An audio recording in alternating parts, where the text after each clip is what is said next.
Hello friend, welcome to my YouTube channel. এবং আমার YouTube চ্যানেলের নাম হলো @user needing সিপাই।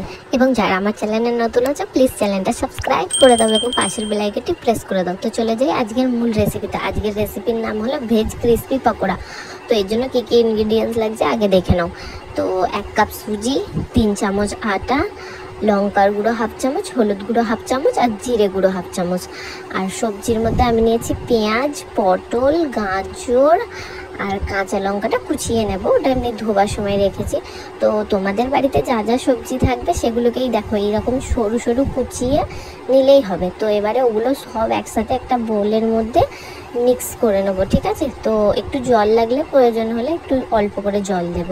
তো দিয়ে মাখিয়ে নেবো। হ্যাঁ, আর যাই হোক বন্ধুরা, বলতে ভুলে গেছি, নুন স্বাদ মতো। তো দেখো এইরকম একটা ঠিক ব্যাটার হয়ে গেলে এবারে গ্যাসটা অন করে দিলাম। দিয়ে কড়াইতে আমি সর্ষের তেল আর সাদা তেল মিশিয়ে করছি। তোমরা চাইলে সাদা তেলও করতে পারো, সর্ষের তেলেও করতে পারো, সেটা অপশনাল, ঠিক আছে? এবারে গ্যাসের ফ্লেমটা হাই করে দিয়েছি। এবার পকোড়ার শেপে ওগুলো তেলের মধ্যে দিয়ে দেবো। তো দেখতেই পাচ্ছ ফ্রেন্ডস কীরকম ব্যাটারটা তৈরি করেছি, আশা করি বুঝতে পারছো। এবার দেখো জোরে হাই ফ্লেমে দিয়ে একটা পিঠ ভেজে নিয়ে একটু লো ফ্লেম করে আর একটা পিঠ ভাজবো, যাতে মুচমুচে হয়। দেখতে পাচ্ছ এরকম ঠিক লালচে লালচে হয়ে গেলে আর একটা পাশ ভাজার জন্য উল্টে দেব। তো দেখো ঠিক এই রকম লালচে ভাজা হয়ে গেলে ওগুলোকে এবারে কড়া থেকে নামিয়ে প্লেটে সার্ভ করে দেবো।